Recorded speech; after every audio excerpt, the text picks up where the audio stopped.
Queridos hermanos en nuestro Señor Jesucristo, el día de hoy les invito a echar una mirada a unas palabras un poco extrañas que necesitan una explicación conveniente. Y después de analizar lo que esas palabras significan, vamos a tratar tres palabritas importantes, las cuales no pierden nunca su validez y su deseo, ¿no? Me refiero a que los seres humanos siempre la anhelamos. Son tres palabritas, las cuales veremos entonces después, ¿no? Comencemos con el primer texto, que es de difícil comprensión muchas veces, o que parece que entendemos, pero que realmente muchas veces no lo hacemos, y por ello se presta para malas interpretaciones.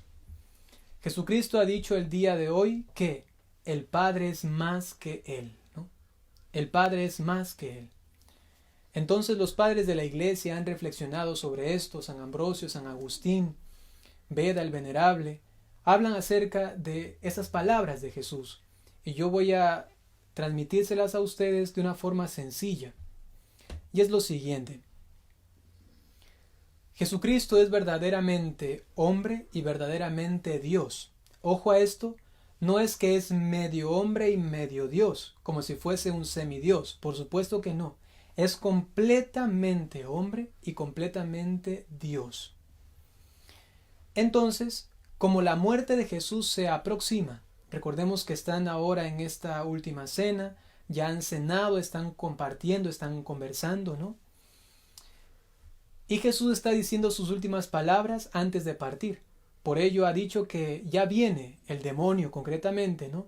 Entonces ya no va a decir muchas otras cosas, porque ya se acerca con eso su muerte. Jesús entonces está manifestando a sus discípulos que en su naturaleza humana va a padecer y a morir. Los discípulos todavía no llegaban a la comprensión clara de lo que es la Trinidad, es decir, que el Hijo también es Dios. Esto vendría después. Ya ayer decía Jesús que después vendrá el Paráclito, para que llegue estas verdades a la plenitud en la comprensión de los discípulos. Entonces, Jesús habla de su humanidad, aquella que va a morir, ¿no? Y hablando de su naturaleza humana, Él dice que es inferior al Padre. Así lo explican los padres de la Iglesia y también la doctrina de la Iglesia. Jesús está hablando de su naturaleza humana. Es más, decía San Agustín algo muy interesante. Decía, inclusive cuando Jesús era pequeñito, era un niñito, en su naturaleza humana estaba sujeto a sus padres. Y en ese sentido era inclusive allí inferior a José y a María, decía San Agustín, solamente tomando en cuenta su naturaleza humana, como un bebecito, ¿no? Estaba sujeto a ellos y entonces era inferior. Si es que ellos demandaban algo, ¿el que tenía que hacer? Obedecer. En ese sentido, como niño obediente, tenía que ser inferior a sus padres para obedecerles, ¿no? Jesús está hablando ahora también de su naturaleza humana, y en esta naturaleza humana está sujeto a su Padre, y en ese sentido entonces es inferior. Ese es el punto importante y la explicación conveniente, porque no significa que Jesucristo en cuanto Dios sea inferior al Padre. Por supuesto que no. Estamos haciendo solamente aquí una distinción, y Jesús así lo propone a sus discípulos, una distinción clara de lo que es su naturaleza humana, para que después entiendan que Él realmente era y es un hombre, y como pudo resucitarse a sí mismo, entonces también era y es Dios. ¿Se entiende esto, verdad? Esto entonces nos motiva a reflexionar en la humanidad de Cristo, en su ser humano. Y para reflexionar en esto, podemos utilizar tres palabras, las cuales hoy están mencionadas en este Evangelio.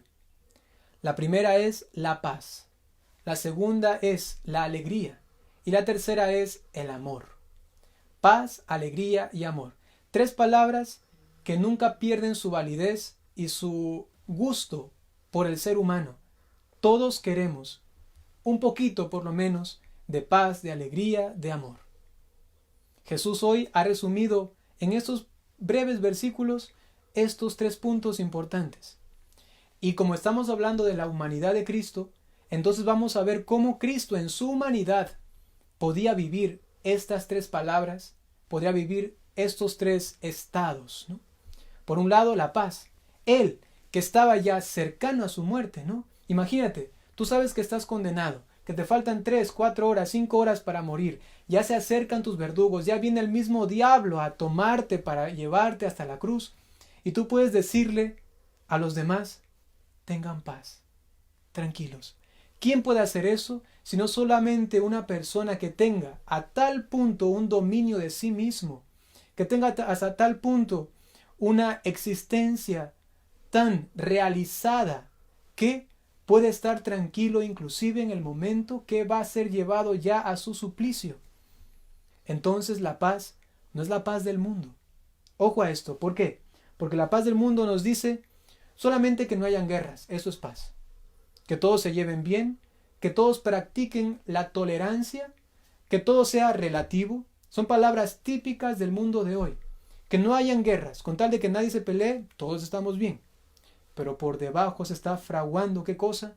Odios y sentimientos, que no se atreven a decir la verdad, pero están allí en su corazón remordiendo eso y expulsando veneno, invisible, pero realmente sentido en su corazón. Esa es la paz para el mundo. La paz también es la tolerancia, ¿no? Esa tolerancia negativa hasta cochina, ¿no? Que nos dice, tú solamente tienes que aguantar. Si viene alguien y te dice, por ejemplo, que abortar está bien, tú tienes que ser tolerante. Y tú tienes que sencillamente callar y decir, bueno, dar una palmadita. Si te parece bien, está bien. Bueno, soy tu amiga y tú quieres abortar, tengo que ser tolerante, está bien, anda. Y si quieres te acompaño y te doy para el pasaje, ¿no? Esa tolerancia que nos mata, que hace que la verdad sea realmente descuartizada, ¿no? Solo un ejemplo. Otro ejemplo, en cambio, de esta falsa paz, ¿no? Es el relativismo. Todo es relativo, ¿no? Volvemos a lo mismo, ¿no? Si a ti la religión te hace bien, yo lo respeto. Si a ti ser budista te hace bien, yo lo respeto. Si a ti te hace bien, por ejemplo, vivir en unión libre, yo lo respeto. Todo es relativo. ¿Por qué? Porque es tu verdad y es tu verdad. Así no funciona la verdad. No hay verdades que se queden solamente en el ámbito subjetivo. Eso no sería realmente una verdad. Una verdad, para ser verdad, tiene que corresponder la subjetividad con la objetividad. Es más, filosóficamente, la definición de verdad es la coherencia entre lo que yo entiendo y la realidad. Es decir, la parte subjetiva y la parte objetiva. Y yo no puedo estar diciendo solamente si es que te va bien a ti ser católico, pues bien. Y si con eso le mezclas un poco de superstición, te hace bien, listo, está bien. Y si le mezclas un poquito de nueva era, está bien. Yo no puedo decir eso. Eso es caer en el relativismo absoluto, agresivo. Pero como todo eso de ahí aparentemente nos da paz porque nadie se pelea, uno puede pensar que está bien. Pero no. Sencillamente, esto es lo que decía San Ambrosio, es la paz endemoniada. O también decía él, la paz endiablada, ¿no? Esta paz no es la paz de Jesús. La paz de Jesús es, me van a venir a matar. Hay conflicto, porque he dicho la verdad. Hay injusticia. Y sin embargo, como dice el Salmo, estoy listo, estoy preparado, mi corazón está preparado. Está listo inclusive para entrar en el suplicio, pero permanecer en algo, y aquí viene el punto importante de la paz, que le da esa capacidad de ser invencible inclusive. ¿Y qué es este punto, esta raíz, este fundamento en su vida? Sencillamente, es su esperanza de la vida eterna. Y esto conecta con la segunda palabra. Es que solamente hay verdadera paz cuando tenemos verdadera alegría, ¿no? Porque una persona que dice tengo paz, pero anda por allí triste, esa tristeza negativa que te contamina y te ennegrece el corazón, no tiene sentido. Y por ello, para una verdadera alegría, Jesús lo explica. ¿Qué es la verdadera alegría? Le dice él, si ustedes realmente me amaran, tuviesen una alegría completa. ¿Por qué? Porque yo me voy al Padre. He aquí, la alegría real está siempre conectada ¿con qué? Con Dios Padre. ¿Qué quiere decir esto? Que cualquier cosa que me suceda aquí en este mundo, cualquier cosa, por más fea, por más dolorosa, si yo estoy enraizado, tengo mi base y mi piedra fundamental es Dios, en consecuencia, ¿quién me puede quitar esa alegría? Si yo sé que aun cuando me corten la cabeza, aun cuando me hagan chicharrón, yo tengo ya la vida solucionada. Me pueden quitar mis manos, me pueden partir en dos. ¿Pero qué es eso? Un momento. Y luego sé que voy a gozar eternamente. San Agustín decía, un segundo de sufrimiento y una eternidad de gozo, de gloria. Aquel que tiene esta raíz, entonces tiene alegría y por ello permanece en paz. Y por último, el amor. Lo que decíamos el día de ayer ya lo hemos explicado un poco, ¿no? Jesús hoy vuelve a insistir. Si me aman, entonces cumplirán mis mandamientos, decía ayer. Y hoy día dice, porque yo amo al Padre, entonces voy a cumplir lo que Él me ha mandado de forma perfecta, total. Y por ello va a morir. ¿Se entiende? El amor ahora tiene un nuevo significado. Antes hablábamos de la paz, según el mundo, eso no tiene nada que ver con la paz cristiana. Ahora vemos la alegría que está relacionada ¿con qué? Con Dios. Es nuestra base, nuestra raíz. No es alegría del mundo que solamente es superficial, que solamente es momentánea, que es solamente como un suspiro, que por allí brinco, salto y al otro día estoy con dolor de cabeza y remordimiento de conciencia por todo lo que pasó en esta especie de sueño extraño que tuve por haberme tomado cuantas cervezas o haberme drogado, o haber estado en una discoteca, yo qué sé. Esto no es la alegría verdadera. Y por último, el amor. Este amor tan demacrado por la sociedad, tan desfigurado, hoy el Señor Jesús nos vuelve a recomendar y a recordar el amor verdadero tiene que ver con los mandamientos. Ayer lo decíamos y hoy lo repetimos. El amor es real cuando tiene como principio los mandamientos de Dios. Este amor, esta alegría y esta paz lo vivió Cristo. ¿En dónde? En su humanidad.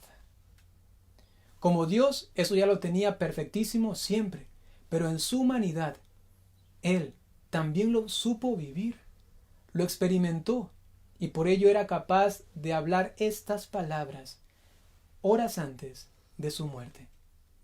Nos queda a nosotros decir, si Jesucristo fue verdaderamente un hombre, un humano, igual que yo, entonces yo también tengo la capacidad humana, por la gracia de Dios que recibimos, Cristo por su naturaleza divina que tenía, nosotros por la gracia de Dios que recibimos, de vivir esa auténtica paz, esa auténtica alegría y ese auténtico amor.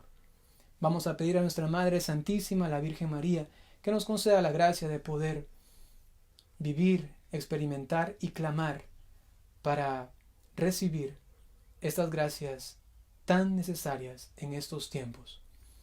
Que así sea.